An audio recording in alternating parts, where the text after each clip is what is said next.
সকলেই পড়ি আলহামদুলিল্লাহ।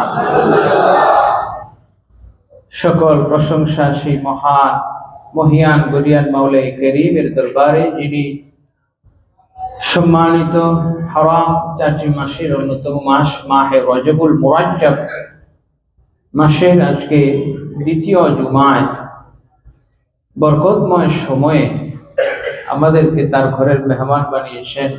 সেই মহান মনিবের দরবারে শুকরিয়া আদায় করে বলি আলহামদুলিল্লাহ। এই মাসটি এবং শাবান মাস, এই দুইটি মাসই হলো বরকতের মাস, বলেন সুবহানাল্লাহ। এবং রমজান হলো রহমত, মাগফিরাত আর নাজাতের মাস, বলেন সুবহানাল্লাহ। বরকতের মাস এই জন্য যেহেতু রাসূল এই মাস এবং শাবান মাস দুইটি মাসকেই বরকতের মাস বলে ঘোষণা করেছেন, বলেন সুবহানাল্লাহ। এমন একটি বরকতের মাসে আল্লাহ রাব্বুল আলামিন আমাদেরকে যাবতীয় তার রহমত, বরকত এবং আমাদের হায়াতের মধ্যে, আমাদের আমলের মধ্যে, আমাদের ইলমের মধ্যে বরকত দান করুন, সকলে বলি আমিন। এই মাসটি আরো একটি কারণে বিশেষভাবে গুরুত্বপূর্ণ এবং বিখ্যাত, সেটি হচ্ছে এই রজব মাসটি হলো মেরাজের মাস, বলেন সুবহানাল্লাহ। কিসের মাস?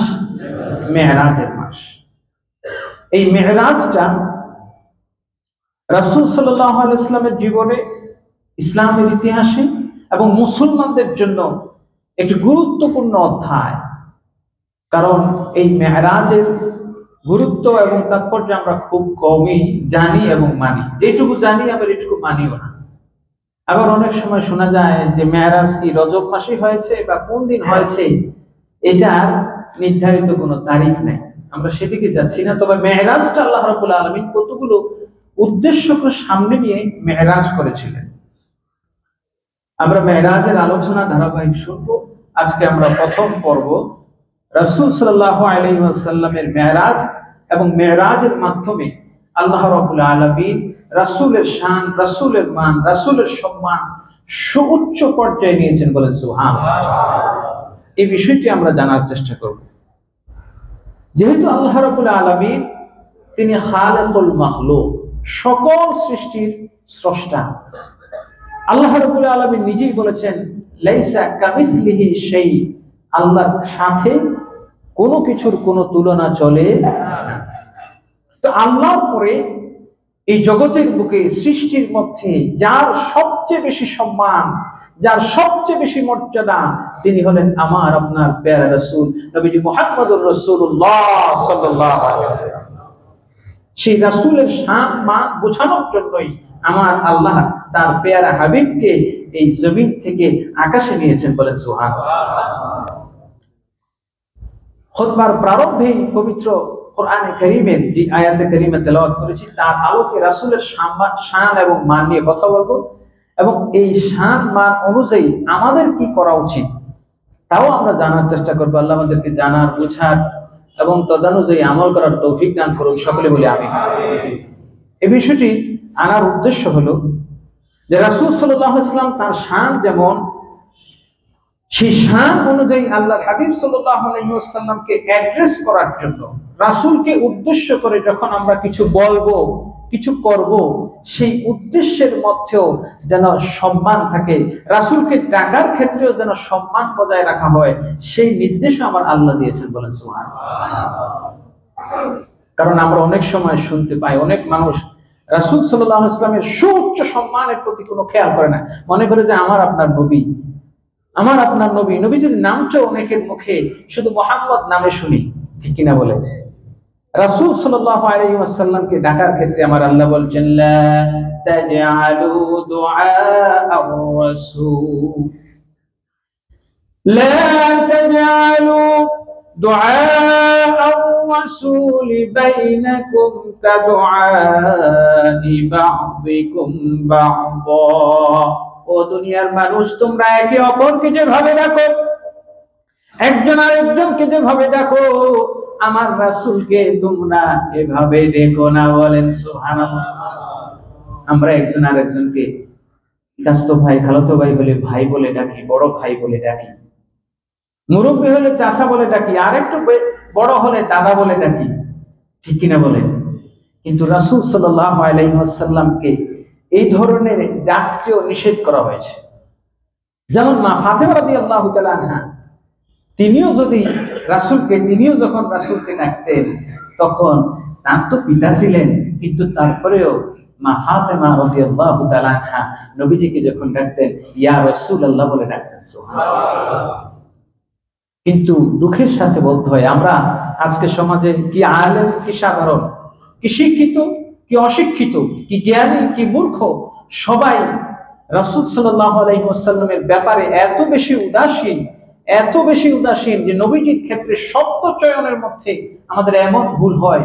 আমার আল্লাহ রাব্বুল আলামিন জানিয়ে দিয়েছেন, যদি রাসূলকে ডাকার ক্ষেত্রে তোমাদের কোনো ভুল হয়, কোনো কটূক্তি হয়ে যায়, তাহলে শুনে রাখো, সূরা হুজুরাতের মধ্যে আমার আল্লাহ রাব্বুল আলামিন বলে দিচ্ছেন ইয়া আইয়ুহাল্লাযীনা আমানু লা তারফাউ আসওয়াতাকুম, ও ঈমানদাররা শুনো, লা তারফাউ আসওয়াতাকুম, তোমাদের কণ্ঠস্বরকে রাসূলের সামনে যখন কথা বলবে, তোমাদের কণ্ঠস্বর যেন উঁচু না হয়। বলেন সুবহানাল্লাহ। ফাওকা সাওতিন নবী, নবীজি যেই ভলিউমে যেই টিউনে কথা বলেন, যেইটুকু আওয়াজে কথা বলেন, নবীজি যেই মজলিসে থাকবে, ওই মজলিসে নবীজির গলার আওয়াজের চাইতে তোমাদের কারো আওয়াজ যেন উঁচু না হয়। বলেন সুবহানাল্লাহ। কতটুকু সম্মান দিচ্ছেন আল্লাহ। সেই রাসূলকে আমরা অনেক সময় কথা বলি এমন ভাবে, এমন শব্দ চয়ন রাসূলের শানে আমাদের অনেকের মাঝ থেকে, অনেকের জবান থেকে বেরিয়ে যায়, যেটি রাসূলের শানে যায় না। বলেন না নাউযুবিল্লাহ। আমরা শুনি।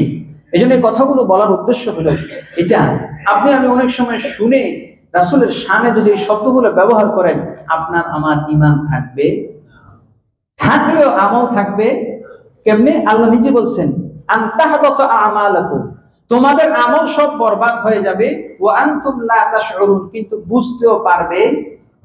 যেমন আপনি বিকাশে এক জায়গা থেকে আরেক জায়গায় ট্রানজাকশন করবেন, মোবাইল নাম্বার সেন্ড মানি করবেন, যদি একটা ডিজিট ভুল হয়ে যায়, আরেকজনের সাথে কথা বলতে টিপ ভুল করছেন, অথবা যাকে পাঠাইতে চাইছেন তার অ্যাকাউন্টে আরেকজনের কাছে চলে যাবে, ঠিক কিনা বলেন? আপনি টেরও পাবেন না। তো রাসূল সাল্লাল্লাহু আলাইহি ওয়াসাল্লাম এত সেনসিটিভ বিষয় যে রাসূলের শানে আমরা যখন কথা বলি, আমাদের জবান হুঁশ রেখে কথা বলতে হবে, ঠিক কিনা বলেন?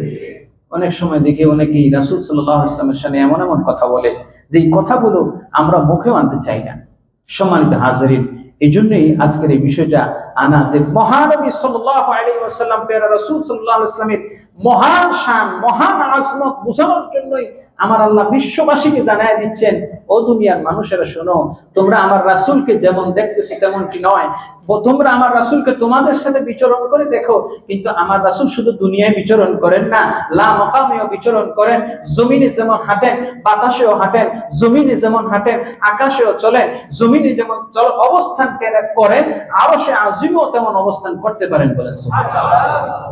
এই শান দিয়েছেন কে? রাসূলের মর্যাদা দিয়েছেন কে? দেখেন আল্লাহ রাব্বুল আলামিন কোরআনে কারীমের সূরা ইনশিরাহের মধ্যে বলছেন, ওয়া রাফা'না লাকা যিকরাক, নবী হে আমার, আমি আপনার জিকির, আমি আপনার স্মরণকে সুউচ্চ জায়গায় বুলন্দ করেছি। বলেন সুবহানাল্লাহ। হযরত জিবরিল আমিন যখন এই আয়াত নিয়ে আসলেন, জিবরিল আমিনকে আল্লাহর রাসূল কষ্ট করলেন, ভাই জিবরিল বলো দেখি আমার আল্লাহ রাব্বুল আলামিন এই আয়াতের মধ্যে যে বলেছেন ওয়া রাফা'না লাকা যিকরাক, তুমি কি বুঝতে পারলে? জিবরিল আমিন আল্লাহর কাছ থেকে প্রশ্ন করে জানলেন। আল্লাহকে বলেন, ইয়া রাব্বুল আলামিন, আপনার হাবিব প্রশ্ন করেছেন ওয়া রাফা'না লাকা যিকরাক, এর তাফসীর কি হবে?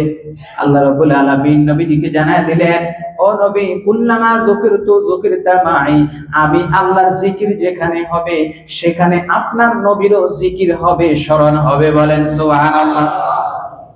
কেমনে? আমরা এখানে অনেকেই নবীজির নামটা যখন বলি মুখে দিয়ে দরুদ আসে না, অনেকেই নবীর শানে এমন শব্দ ব্যবহার করে, অনেকেই বলে কাউবয়, নাউজুবিল্লাহ বলবেন না।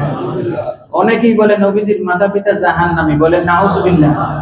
বহু আলেম অনেকেই বলে নবীজি আমাদের মতো নাকি ডিগ্রি ছিল না, বলেন না নাউজুবিল্লাহ। অনেকেই বলে নবীজি গুনাহ করেছেন, ভুল করেছেন, বলেন নাউজুবিল্লাহ। এই জিনিসগুলো আপনাদের সাধারণ মানুষদের মুখ থেকে আসে না, বরং অনেক আলেম বেশধারী লোকদের থেকে আসে। বলার উদ্দেশ্য হলো যাতে আমরা সাবধান থাকি। এই বিষয়গুলো রাসূলের শানে যায় না, ব্যবহার করা যাবে না। আল্লাহ নিজেই বলছেন, ওয়ালা তাজহারু বিল কওলি কাজহারি বা'দিকুম লিবা'দ। শোনো শোনো, তোমরা একে অপরকে যে শব্দগুলো ব্যবহার করে ডাকো, যে শব্দগুলো একজন আরেকজনকে এই যে শব্দ ব্যবহার করে শব্দ দিয়ে ডাকো, এই শব্দ দিয়ে নবীকেও ডাকা যাবে?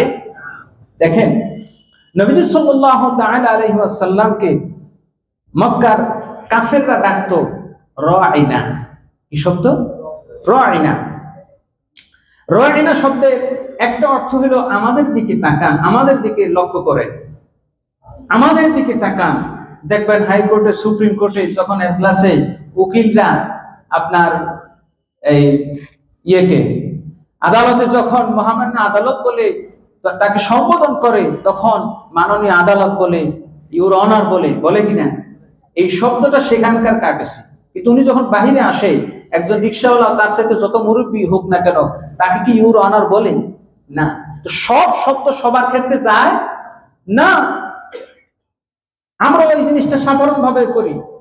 একজন মানুষ রিক্সা চালায়, তাকে সম্মান দিয়ে কথা বলি। মাথায় যদি টুপি থাকে, মাথায় যদি একটু, মুখে যদি একটু দাড়ি থাকে, আমরাও তাকেও হুজুর বলা শুরু করি, মোল্লা বলা শুরু করে, আসেন নাই? মৌলবী বলা শুরু করে। আপনি যে শব্দটা তাকে ব্যবহার করছেন, এই শব্দটা তার সাথে যায় কি যায় না, আপনি কি একটু দেখেন না? এই শব্দের ব্যবহারের কারণে আমার আল্লাহ বলছেন, রাসূলের শানে শব্দের ব্যবহারের কারণে এমন এমন হবে, আন তাহবাতা আমালুকুম ওয়া আনতুম লা তাশউরুন। সূরা হুজুরাতের 2 নম্বর আয়াতে বলছেন, যদি তোমরা রাসূলের শানে এই শব্দগুলো ব্যবহার করো, তোমাদের আমল বরবাদ হয়ে যাবে। কিভাবে? এই আয়াতের শান নজুল আল্লাহ রাব্বুল আলামিন কোন প্রেক্ষিতে আয়াতটা নাযিল করছেন, সেই আয়াতটা হলো আল্লাহ রাব্বুল আলামিনের প্যারা হাবিব সাল্লাল্লাহু আলাইহি ওয়াসাল্লাম মসজিদে নববীতে বসে ইয়েমেনে একজন প্রতিনিধি প্রেরণ করবেন। প্রতিনিধি প্রেরণ করার জন্য সাহাবায়ে কেরামদের থেকে মতামত নিতে শুরু করলেন। সাহাবায়ে কেরামদের মতামত জানতে চাইলেন। আবু বকর রাদিয়াল্লাহু তাআলা আনহু একজন সাহাবীর নাম বললেন, প্রস্তাব করলেন। সঙ্গে সঙ্গে ওমর আরেকজনের নাম প্রস্তাব করলেন। প্রস্তাব করার ক্ষেত্রে আবু বকর রাদিয়াল্লাহু তাআলা আনহু যার নাম প্রস্তাব করলেন, ওমর রাদিয়াল্লাহু তাআলা আনহু আরেকজনের নাম প্রস্তাব করলেন। প্রস্তাব করতে গিয়ে তখন একজন আরেকজনের সাথে একটু তর্কের খাতিরে বললেন যে, আবু বকর বললেন যে, তুমি ওমর, তুমি সবসময় খালি আমার বিরোধিতাই করো।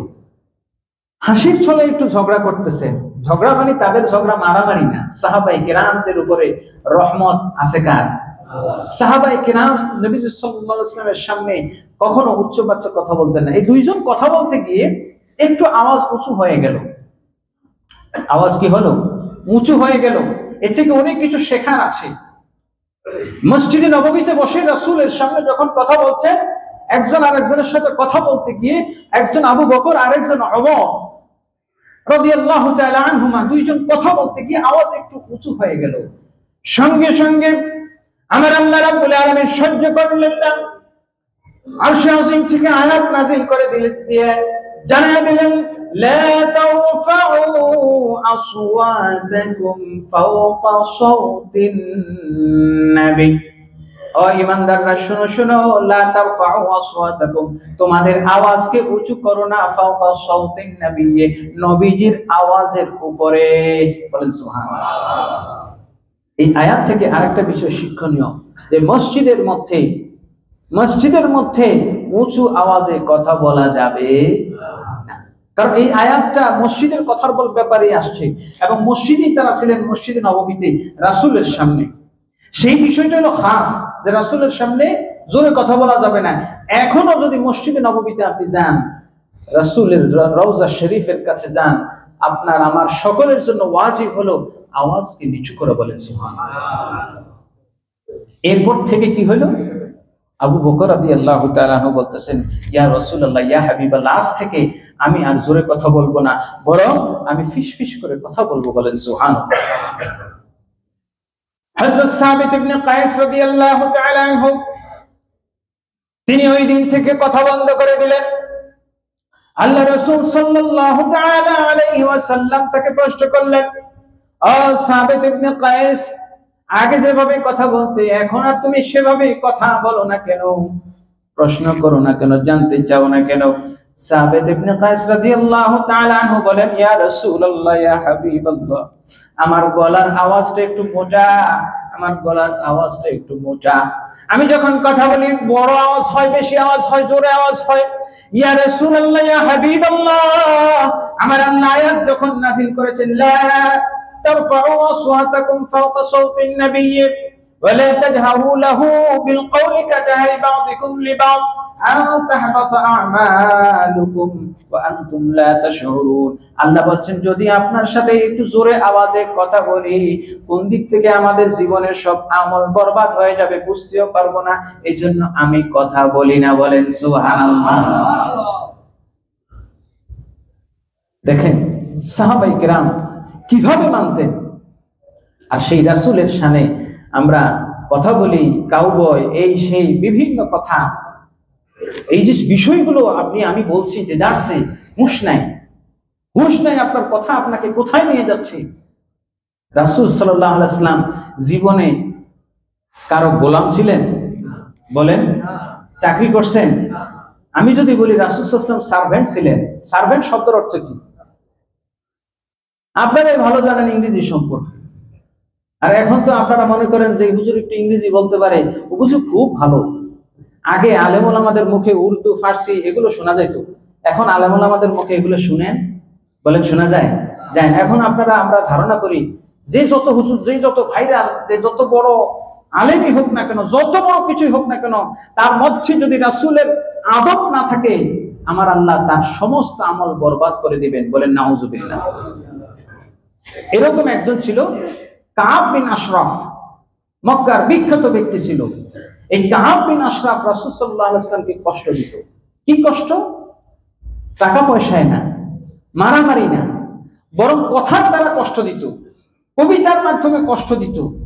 এখনো এরকম সেই কাব বিন আশরাফের উত্তর শরীরে আছে নাকি নাই? এখনো আছে। তাদের রুহানি আওলাদ, তাদের রুহানি সন্তান এখনো আছে। সালমান কি যেন, তসলিমা নাসরিন, সালমান রুশদি, এরা সেই তাদের উত্তরসূরি, ঠিক কিনা বলেন?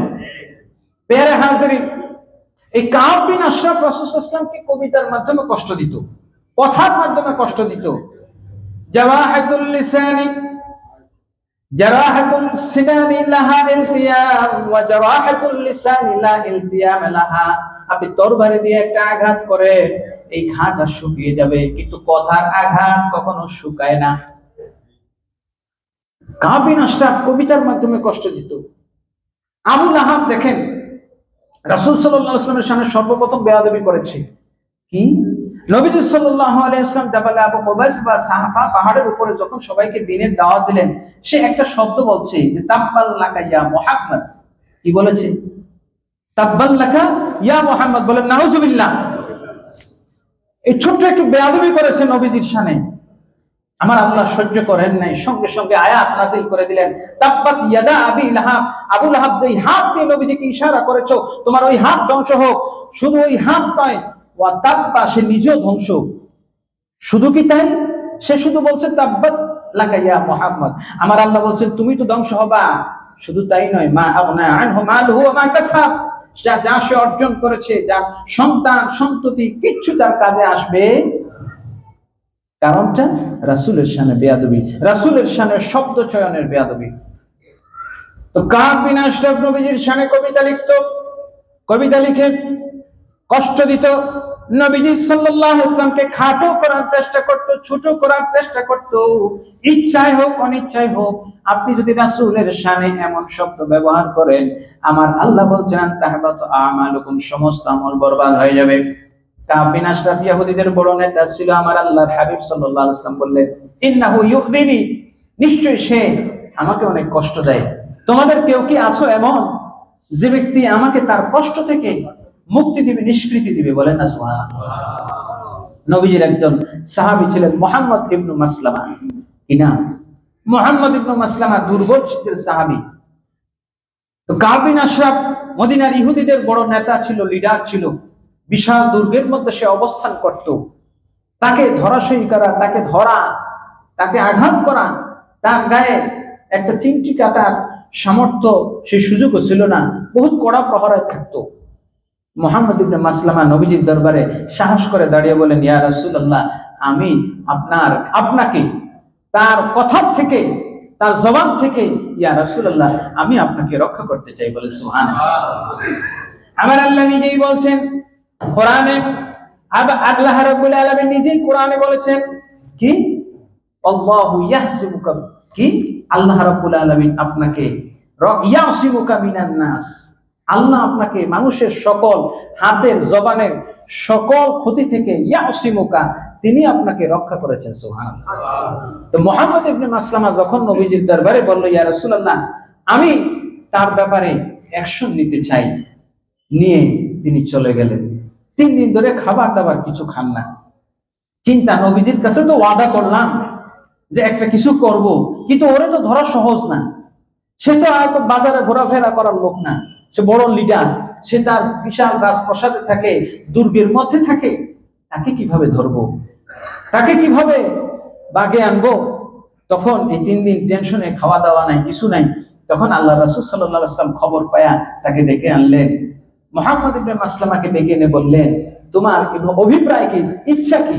বলছি, ইয়া রাসূলুল্লাহ, আমি ওয়াদা করেছিলাম এই নরধম আপনার ব্যাপারে দুষ্ট শব্দ চয়ন করে, নিকৃষ্ট শব্দ চয়ন করে, আপনার সাথে বেয়াদবিমূলক কথা বলে আমি তাকে শায়েস্তা করতে চাই, আমি তাকে দুনিয়া থেকে জাহান্নামে পাঠাইতে চাই। বলেন সুবহানাল্লাহ। আল্লাহর হাবিব সাল্লাল্লাহু আলাইহি ওয়াসাল্লাম যখন শুনলেন 3 দিন ধরে খাবার দাবার নাই, পেরেশানির মধ্যে আছে, কিভাবে কি করবে, নবীজি তাকে সাহস দিলেন, ওয়াসসাইউ মিন্না ওয়াল ফাউজু মিন ইনদিল্লাহ, তোমার কাজ হলো চেষ্টা করে যাওয়া, আর বিজয় এবং সফলতা দেওয়ার মালিক কে? আল্লাহ। তুমি চেষ্টা করে যাও। তিনি আবার রাসূল সাল্লাল্লাহু আলাইহি ওয়াসাল্লামের কাছ থেকে একটু অনুমতি নিলেন, ইয়া রাসূলুল্লাহ, তাকে যদি আমি ধরতে চাই তাহলে আপনার বিরুদ্ধে কিছু কথা বলতে হবে, সুতরাং ইয়া রাসূলুল্লাহ, এই কথা বলার জন্য একটু অনুমতি দেন। বলেন না সুবহানাল্লাহ। শত্রুকে কখনো নিজের কাছে আনতে হলে তখন কিছু তাকে তার পক্ষেও কথা বলতে হয়। এই যুদ্ধক্ষেত্রে এই জিনিসটা করা, শত্রুদের সাথে এই ধরনের প্ররোচনা দেওয়া, এটা জায়েজ। জিহাদের ময়দানে, কোথায়? জিহাদের মধ্যে, শত্রুর ক্ষেত্রে।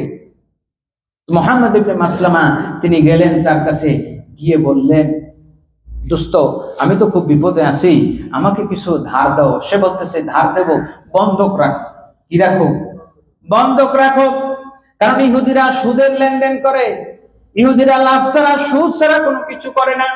তাদের ধর্মে আছে নিজেদের সাথে লেনদেন করলে সুদ নেওয়া হারাম, কিন্তু অন্য ধর্মের লোকের সাথে যদি করে সুদ নেওয়া তাদের জন্য জায়েজ। বলেন নাউজুবিল্লাহ।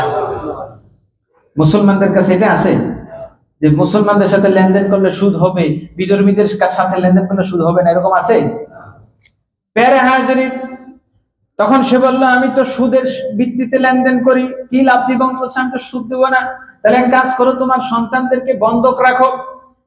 মুহাম্মদ ইবনে মাসলামা বললেন, এ কেমন কথা? সন্তানদেরকে যদি বন্ধক রেখে আমি তোমার কাছ থেকে টাকা ধার নেই, আজীবন আমার সন্তানগুলা মানুষের কাছে মাথা উঁচু করে কথা বলতে পারবে না। সবাই বললে, তোমার বাবা টাকার জন্য তোমাদেরকে বন্ধক রেখেছে। বলেন নাউজুবিল্লাহ। ইহুদি লোক তো বলছে, সন্তানদের না রাখো, তাহলে তোমার স্ত্রী কন্যা যারা আছে তাদেরকে রাখো। বলেন না নাউজুবিল্লাহ। কোন মুসলমান নিজের সন্তান, নিজের স্ত্রীকে অন্য লোকের হাতে তুলে দিতে পারে? একটু বলেন, পারে? আমরা তো দেই, আমরা দেই। নিজের বিবির ছবি, মেয়েদের ছবি সুন্দর করে সাজায়া ফেসবুকে হাজার হাজার মানুষের হাতে তুলে দিছেন। এরকম নরাধম, এরকম অধম আদম সন্তান আমাদের সমাজে আছে নাকি নেই? একজন সাহাবী ঋণে পড়েছেন, ঋণ নিবেন, তারপরেও তিনি তার সন্তানকে, স্ত্রী সন্তান, কন্যা সন্তানকে অপরের হাতে তুলে দিতে চান না। মুসলমানের গায়রত দেখেন। এখন আমরা কিন্তু এই জিনিসগুলো নাই। সাহাবী বলতেছেন, তাও পারবো না। তাহলে কি করবা? কাজ করি, আমার যে অস্ত্র শস্ত্র আছে এই অস্ত্র শস্ত্র গুলা তোমার কাছে জমা রাখি। সে বলল ঠিক আছে, তো ভালো হয়, অস্ত্র শস্ত্র। উদ্দেশ্য হলো যে অস্ত্র নিয়ে ঢুকবো আর তাকে তার জীবন নিয়ে বের হবো, বলেন না সুবহানাল্লাহ। সে রাজি হলো। তিনি বললেন আমি রাত্রে অস্ত্র নিয়ে আসবো, দিনের বেলায় যদি কেউ তাকে আবার বলবে কই যুদ্ধ করতে যাও। সে লোকদেরকে সিকিউরিটিদের বলে দিছে যে মুহাম্মদ ইবনে মাসলামা যখন আসবে অস্ত্র নিয়ে আসলে অস্ত্র নিয়ে ঢুকতে দিও, কারণ এগুলো আমার কাছে বন্ধক রাখবে। মুহাম্মদ ইবনে মাসলামা তিনি বলতেছেন আমি সঙ্গে আরো 5 জন নিলাম, অস্ত্র শস্ত্র নিয়ে গেলাম, যাওয়ার পরে তাকে সেখানে দুনিয়ার থেকে জাহান্নামে পাঠিয়ে দিলাম, বলেন না সুবহানাল্লাহ। আল্লাহর হাবিব সাল্লাল্লাহু আলাইহি ওয়াসাল্লাম মুহাম্মদ ইবনে মাসলামা রাতের বেলায় কাজ করে ফজরের নামাজ পড়লেন। ফজরের নামাজ পড়ার পর নবীজি মুহাম্মদ ইবনে মাসলামার জন্য দোয়া করলেন, মুহাম্মদ ইবনে মাসলামা আমি নবীকে একটা কাফের জাহান্নামের জবান থেকে রক্ষা করেছে, বলেন সুবহানাল্লাহ। ও দুনিয়ার মানুষ, এই জগতের বুকে রাসূলের শান, রাসূলের ইজ্জত, রাসূলের সম্মান রক্ষা করার জন্য, রাসূলের ইজ্জতকে রক্ষা করার জন্য কোন মুসলমান যদি যা কিছু করে, কাউকে হত্যাও যদি করে, কাউকে আঘাতও যদি করে, এই আঘাতের কোনো দিয়ত, কোনো শাস্তি নাই, বলেন সুবহানাল্লাহ। রাসূল সাল্লাল্লাহু আলাইহি ওয়াসাল্লাম মসজিদে নববীতে অবস্থান করছেন। সকালবেলা সকলে মিলে আসলো, ইহুদিরা সবাই মিলে এসে নবীজির কাছে বিচার চাইলো যে রাতের বেলায় কে তাকে হত্যা করেছে এটার তদন্ত করেন। রাসূল সাল্লাল্লাহু আলাইহি ওয়াসাল্লাম বলছেন এটার কোনো তদন্ত নাই। রাসূল, আমি রাসূলকে যে কষ্ট দিবে সে আল্লাহকে কষ্ট দিবে, সুতরাং আল্লাহ ও তার রাসূলকে যারা কষ্ট দিবে দুনিয়ায় তাদের হত্যার কোনো বিচার পেয়ারে হাজরিন। এই জন্য এটার দ্বারা উদ্দেশ্য হলো যে এই আইনটা হলো নবী কিংবা ধর্ম অবমাননা আইন। এই আইনটা আমাদের দেশে প্রয়োগ করার দরকার আছে নাকি নাই? বলবেন যে কেন? এখানে তো আইন বিষয়ক কোন আলোচনা না, কিন্তু প্রয়োজনটা এইটা এই জন্য যে ব্লাসফেমি আইন, যেটা যে কেউ আমার নবীকে নিয়ে কটূক্তি করবে, যে কেউ আমার কোরআনকে নিয়ে, আল্লাহকে নিয়ে কটূক্তি করবে, তার এই পৃথিবীতে থাকার কোনো অধিকার নাই। এই অধিকার হরণ করেছেন কে? আল্লাহ। মান সাব্বা নাবিয়ান ফাকতুলুহু, আমার নবীজি বলেছেন যে ব্যক্তি কোন নবীকে, আমি নবী নয় শুধু, কোন নবীকে কেউ যদি কটূক্তি করে ফাকতুলুহু, তোমরা তাকে কতল করো, বলেন না সুবহানাল্লাহ। হাজিরিন, আজ থেকে আরো 12 বছর আগের কথা, আপনাদের মনে থাকার কথা, ব্লগ লিখে লিখে আমার রাসূলকে কটূক্তি করেছে কিছু মানুষ, আছে নাকি নেই? এই মানুষগুলো কিছু করেছে, কিছু তো জাহান্নামে চলে গেছে, এখনো তাদের উত্তরসূরিরা পৃথিবীতে, জমিনে, এই দেশে আছে নাকি নাই? পেয়ারা হাজিরিন, তাদেরও কিন্তু এরকম শাস্তি হওয়া উচিত, মনে করেন কি মনে করেন না?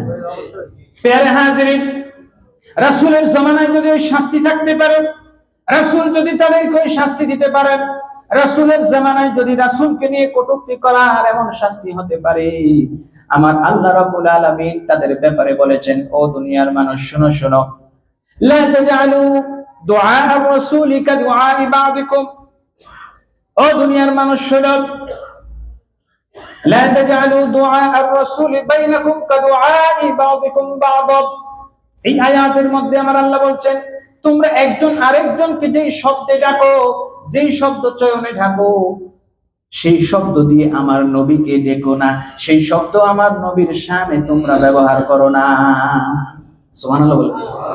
সুতরাং কাউবয় সাধারণ কোন ব্যক্তির ক্ষেত্রে যেতে পারে, রাসূলের শানে যেতে পারে। সার্ভেন্ট সাধারণ কোন ব্যক্তির ক্ষেত্রে যেতে পারে, রাসূলের শানে যেতে পারে। প্যারা হাজিরিন, শুধু তাই নয়, রাসূল সাল্লাল্লাহু তাআলা আলাইহি ওয়াসাল্লামকে যায়েদ ইবনে হারেসা রাদিয়াল্লাহু তাআলা আনহু নামে নবীজির একজন পালক পুত্র ছিল। কি ছিল? পালক পুত্র ছিল। নবীজি তাকে পালক পুত্র হিসেবে গ্রহণ করেছেন।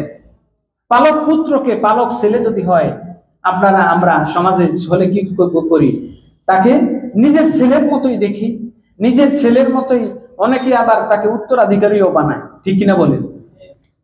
তো রাসূল সাল্লাল্লাহু আলাইহি ওয়াসাল্লাম যায়েদ ইবনে হারেসাকে পালক নেওয়ার পর অনেকেই যায়েদ ইবনে হারেসাকে যায়েদ ইবনে মুহাম্মদ বলতে লাগলো যে আল্লাহ রাসূলের ছেলে।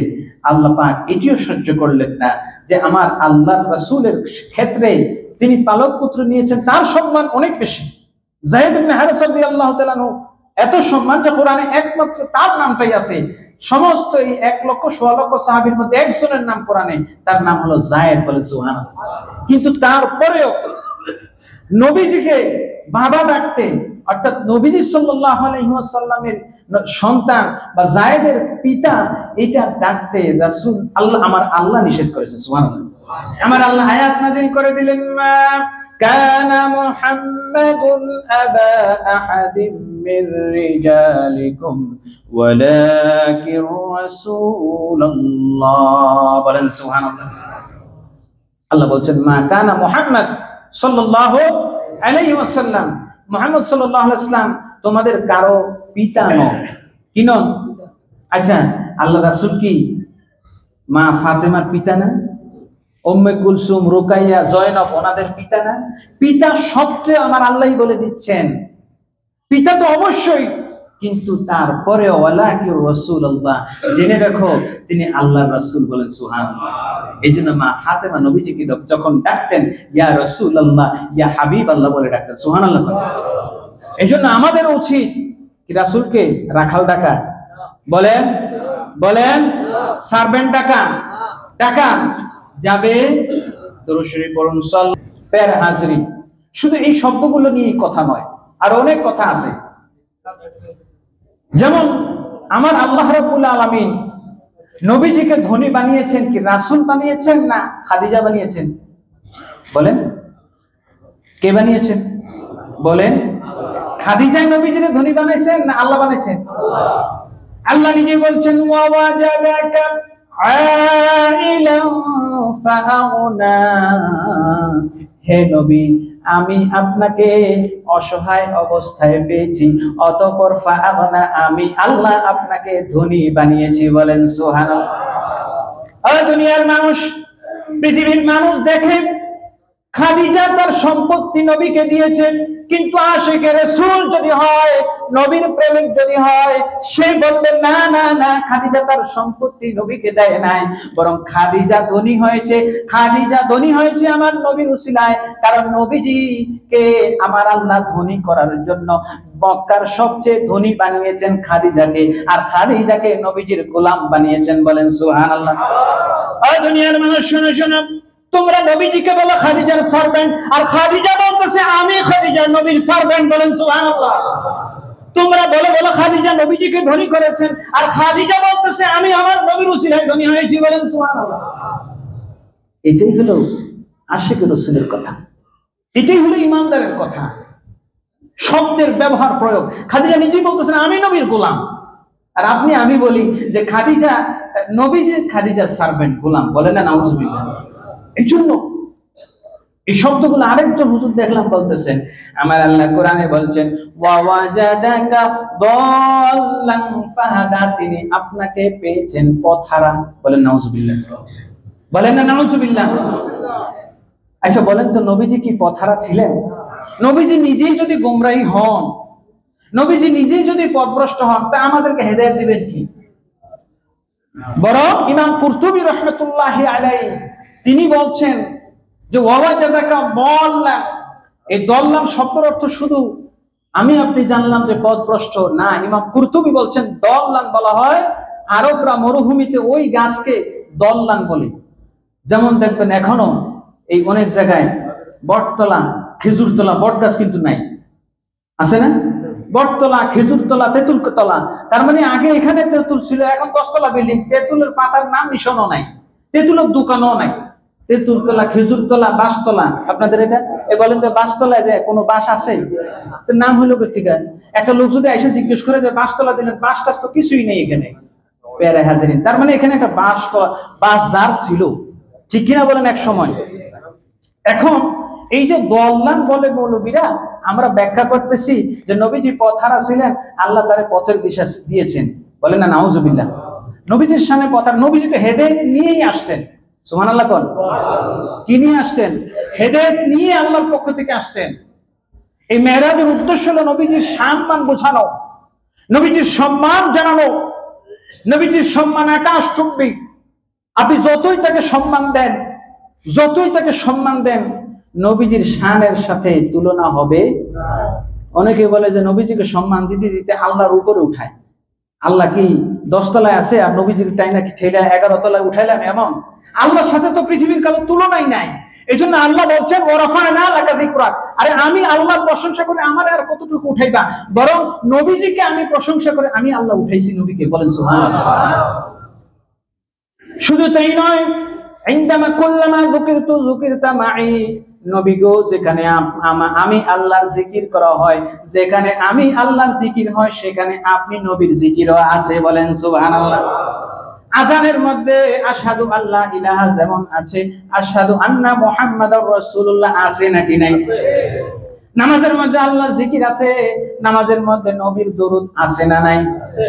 আমার আল্লাহ রাব্বুল আলামিন বলতেছেন, ও দুনিয়ার মানুষ শোনো শোনো শোনো, নবী গো জমিনে শুধু আপনাকে শুনাইছি, সবার মুখে মুখে মুখে আপনি নবীর নাম, একটু আকাশে আয়সা দেখেন, আপনি নবীর জয়গান, আপনি নবীর নাম শুনান, আপনি নবীর সানা সিফাত, আপনি নবীর গুণগান আসমানে হয়, বলেন সুবহানাল্লাহ। এটা দেখানোর জন্য আমার আল্লাহ নিয়ে গেছেন নবীজিকে।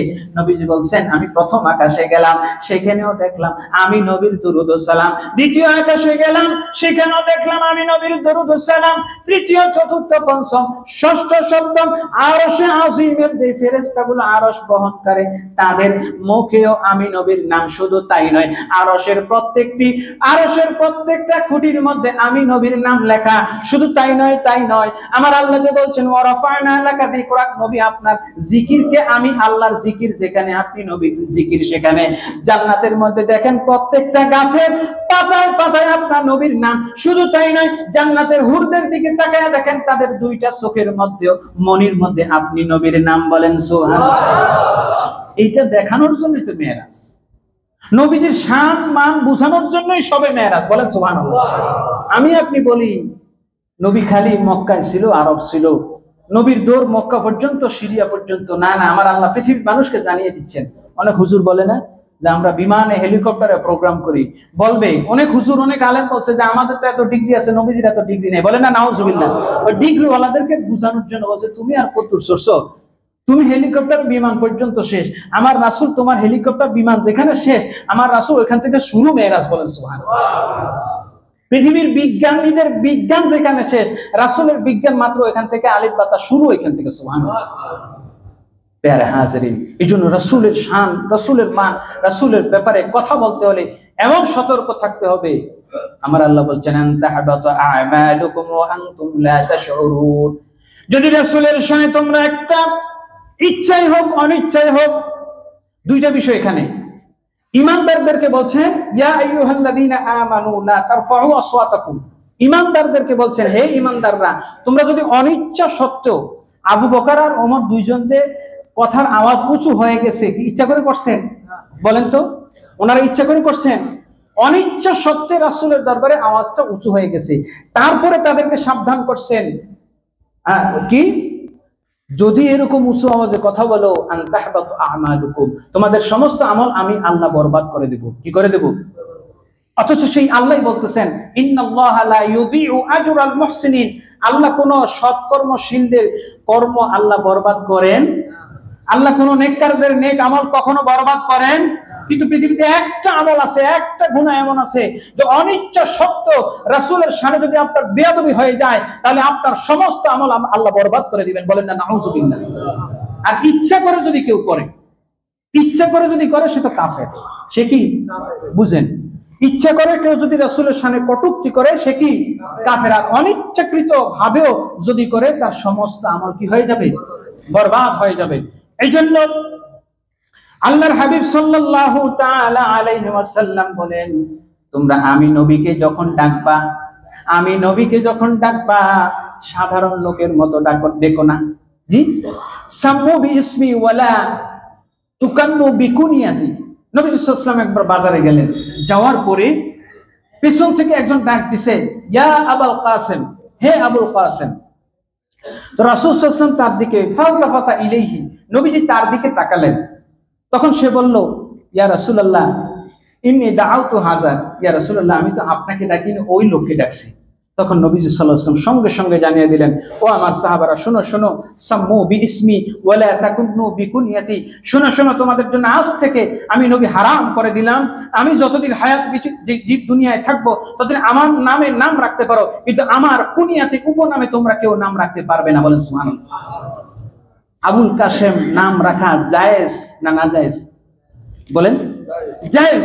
কিন্তু রাসূল সাল্লাল্লাহু আলাইহি ওয়াসাল্লাম কত খেয়াল করবেন, রাসূল সাল্লাল্লাহু আলাইহি ওয়াসাল্লাম জীবিত হায়াতে তখন দুনিয়ায় আছেন, তো এই অবস্থায় পৃথিবীর সমস্ত মানুষদের জন্য আবুল কাসেম নামটা নবীজি হারাম করে দিলেন। কারণ নবীজি হয়তোবা ডাক দিলে তিনি শুনতে, খেয়াল করতে পারেন, ডাকে সাড়া দিতে পারেন। এই জন্য নবীজির হায়াতে যতদিন ছিলেন ততদিন আবুল কাসেম নামটা হারাম ছিল।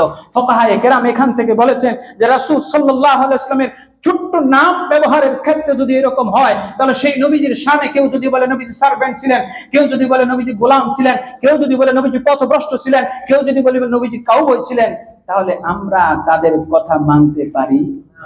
বলেন, আপনারা সবাই মানলে মানেন, কিন্তু আমি ব্যক্তিগতভাবে মানতে পারি? হাজিরিন, সে যতই হোক না কেন, এজন্য রাসূলের শানে আমাদের কথা বলতে হলে অবশ্যই খেয়াল করতে হবে, খেয়াল রাখতে হবে। ছোট্ট একটা নাম রাখতে নিষেধ করেছেন আমার আল্লাহ, বলছেন লা তাজআলু দুআ আর-রাসূলি কাদুআই বা'দিকুম লিবা'দ, তোমরা একজন আরেকজনকে যেভাবে ডাকো সেভাবে ডেকো না। প্যারা হাজিরিন, রাসূল সাল্লাল্লাহু তাআলা আলাইহি ওয়াসাল্লামের এই বিষয়গুলো আমরা যখন দেখব, তাহলে রাসূলের শানে কটূক্তিকারীর শাস্তি আরেকটা বিষয় আছে, যে তার দুনিয়াতেও মাপ নাই, আখিরাতেও মাপ নাই। যেমন আব্দুল্লাহ ইবনে খাত্তাল, আব্দুল্লাহ ইবনে খাত্তাল নামে একজন লোক মক্কায় নবীজিকে কষ্ট দিত, মদিনায়ও কষ্ট দিত। মদিনায় থাকাকালীন খালি কবিতা লিখত, কবিতার মধ্যে রাসূলকে কষ্ট দিত। আরেকটা কথা মনে পড়ে গেল, ঘটনাটা আগে বলেনি। সেই ঘটনাটা মিশরের ঘটনা, আজ থেকে 350-400 বছর আগের একজন আলেমের ঘটনা। কাজী শাওকানি রাহমাতুল্লাহ আলাইহি তিনি উল্লেখ করতেছেন যে আমি একবার এক মসজিদে গেলাম, মিশরের রাজ দরবারের মসজিদ, যেটা সরকারি মসজিদে গেলাম, জাতীয় মসজিদে, তখনকার রাজার মসজিদ আর কি। তো বাদশা সেই মসজিদে উপস্থিত হতে আসছেন। আসার পরে মসজিদের খতিব সাহেব একটু বাদশার সম্মানে কথা বলতে গিয়ে রাসূলের সম্মানহানি ঘটাইলেন, বলে নাউজুবিল্লাহ। এজন্য রাসূল, আমরাও যদি বলে ফেলি, মনে রাখবেন যত বড় আলেম হোক না কেন রাসূলের শানে কোনো ছাড় দেওয়া যাবে। যত বড় জ্ঞানী হোক না কেন, যত বড় ডক্টরের ডিগ্রি হোক না কেন। আবার তো বলে ফেলে রাসূল সাল্লাল্লাহু আলাইহি ওয়াসাল্লাম খাদিজাকে বিয়ে করেছেন নাকি টাকার জন্য, বলেন নাউজুবিল্লাহ। আরো জোরে বলবেন না? যত বড় জ্ঞানী এই কথা বলুক না কেন, সেই জ্ঞানীর জ্ঞানে বোঝা যায় যে ঘাটতি আছে না নাই। প্যারা হাজিরিন, তো রাসূল সাল্লাল্লাহু তাআলা আলাইহি ওয়াসাল্লামের শানে কি কটূক্তি করলো দেখেন। উনি শুধু এইটুকু বলছেন যে আমাদের বাদশা এত ভালো, তার দরবারে আসলে কেউ বিফলে যায় না। যেখানে আল্লাহ রাসূলের দরবারে গেলে কানা লোকদেরকে নবীজি উপেক্ষা করতেন, বলেন নাউজুবিল্লাহ। একটা ঘটনা আছে, হযরত আব্দুল্লাহ ইবনে উম্মে মাকতুম রাদিয়াল্লাহু তাআলা আনহু নবীজির দরবারে আসছেন। আসার পর আল্লাহ রাসূল সাল্লাল্লাহু আলাইহি ওয়াসাল্লাম অন্যান্য কুরাইশ লোকদের সাথে কথা বলতেছিলেন, সাহাবীর দিকে খেয়াল করেন নাই। যাই হোক, এই খেয়াল না করার কারণে আমার আল্লাহ আয়াত নাজিল করেছেন, আবাসা ওয়া তাওয়াল্লা আন জাআহুল আ'মা। আবাসা ওয়া তাওয়াল্লা, তিনি ভ্রু কুঁচকালেন, অন্যদিকে খেয়াল করলেন, অন্যদিকে খেয়াল থাকলেন। তো এই আয়াত দিয়ে ওই লোক, ওই খতিব সাহেব তিনি বলতেছেন যে রাসূলের দরবারে অন্ধ কানা লোক গেলে নবীজি খেয়াল করতেন না, কিন্তু আমাদের বাদশা এমন, তার দরবার অন্ধ খোড়া যেই আসুক না কেন সব দিকেই খেয়াল করেন। আচ্ছা বলেন, ওই হুজুর যেই বক্তা বক্তৃতা দিয়েছে, সেই বক্তৃতার আলোকে কোরআনের আয়াত দলিল আছে নাকি নাই? আছে, আছে। আবাসা ওয়া তাওয়াল্লা আন জাআহুল আ'মা, তিনি চেহারা ফিরিয়ে নিলেন, ভ্রু কুঁচকালেন, কারণ তার নিকট একজন অন্ধ ব্যক্তি আসছে। এটা তাফসিরে পড়ে যায়। এই আয়াত দিয়ে যখন তিনি দলিল দিলেন, তখন কাজী শাওকানি তিনি বলতেছেন, ওয়াল্লাহি এই খতিব রাসূলের বাদশাকে সম্মান দিতে গিয়ে রাসূলের কটূক্তি করেছে, সুতরাং এর পিছনে নামাজ হবে না। তিনি বলতেছেন আমি বেরিয়ে আসলাম, পরক্ষণেই আমি দেখি রাসূলের শানে বেয়াদবির কারণে, রাসূলের শানে গোস্তাখির কারণে কিছুক্ষণ পরেই দেখি আসরের সময় গিয়ে দেখি যে লোকটা জোহরে ইমামতি করলো, খুতবা দিল, ভাষণ দিল, আসরের সময় দেখি মসজিদ চত্বরে পাগল হয়ে মানুষের জুতা নিয়ে খেলা করতেছে। বলেন না নাউজুবিল্লাহ? আরে জোরে বলেন নাউজুবিল্লাহ। সুতরাং ছোট্ট একটু বেয়াদবির কারণে রাসূলের শানে, ছোট্ট একটু গোস্তাখির কারণে রাসূলের শানে তার জীবন, দুনিয়া, আখিরাত সব বরবাদ হয়ে যায়। এজন্য আল্লাহ রাব্বুল আলামিন বলেছেন আন তাহবাতা আমালুকুম ওয়া আনতুম লা তাশউরুন। তো আব্দুল্লাহ ইবনে খাত্তালের কথা বলছিলাম, রাসূলকে কষ্ট দিত কবিতার মাধ্যমে লিখে। আল্লাহ রাসূল বলছেন মক্কা বিজয়ের পর ওকে যেখানে পাও সেখানেই ধরবা। তো ও গিয়ে লুকেছে কোথায়? হেরেম শরীফে, একেবারে কাবা ঘরের পর আপনার গিলাফের নিচে গিয়া। কোথায়? কাবা ঘরে গিলাফের নিচে গিয়া। কেউই তাকে সাহস করতেছে না ধরার। তখন ওমর রাদিয়াল্লাহু তাআলা আনহু বলছেন, যে ব্যক্তি আল্লাহ রাসূলের সাথে গোস্তাখি করে সে হেরেম শরীফে কেন, পৃথিবীর যে কোনো জায়গায় যাক না কেন, যে কোনো জায়গায় অবস্থান করুক না কেন, কাবা ঘরের ভিতরেও যদি থাকে ওই জায়গায় তাকে হত্যা করতে হবে। সুবহানাল্লাহ বলেন। মান সাব্বা নাবিয়্যান ফাকতুলুহু। প্যারা হাজরিন, মেরাজের মাস নবীজি সাল্লাল্লাহু আলাইহি ওয়াসাল্লামের শান মান বোঝানোর জন্যই আমার আল্লাহ নবীজিকে আরশে আজিম পর্যন্ত নিয়ে গিয়েছিলেন। সেই মেরাজের মাস আমরা রাসূলের তাজিম, রাসূলের সম্মান করি। তাহলে রাসূলকে সম্মান করলে আপনার সম্মান বাড়াবেন কে? বলেন কে বাড়াবেন? এটা একেবারে সোজা কথা। যারাই নবীজির গোলামি করেছে, নবীজির শান মান গুণগান গাইছে, তারাই নবীজির কদমে আসার কারণে ধন্য হয়ে গেছে। সুবহানাল্লাহ। খাদিজা রাদিয়াল্লাহু তাআলা আনহা, তিনি নবীজির কদমে নিজেকে সঁপে দিয়েছেন। এই জন্য পৃথিবীর মানুষ আজও খাদিজা রাদিয়াল্লাহু তাআলা আনহার নামটা বরকতের সাথে, সম্মানের সাথে নেয়। সুবহানাল্লাহ। বড়লোক হওয়ার কারণে নয়, মার্চেন্ডাইজার হওয়ার কারণে নয়, মক্কা বিদুষী মহিলা হওয়ার কারণে নয়, আমার রাসূলের কারণে। সুতরাং আপনি বলতে পারি না রাসূল খাদিজার সার্ভেন্ট ছিলেন, বরং খাদিজা রাসূলের সার্ভেন্ট ছিলেন। ঠিক কিনা? খাদিজা নিজেই বলেছেন। আমরা এই জন্য এই শব্দগুলো কথা বলার ক্ষেত্রে আমরা সতর্ক থাকবো। আল্লাহ আমাদেরকে বুঝার তৌফিক দান করুন। রাসূলের ইশক, রাসূলের মুহাব্বত, রাসূলের তাজিম আমাদের অন্তরের মধ্যে পয়দা করুন।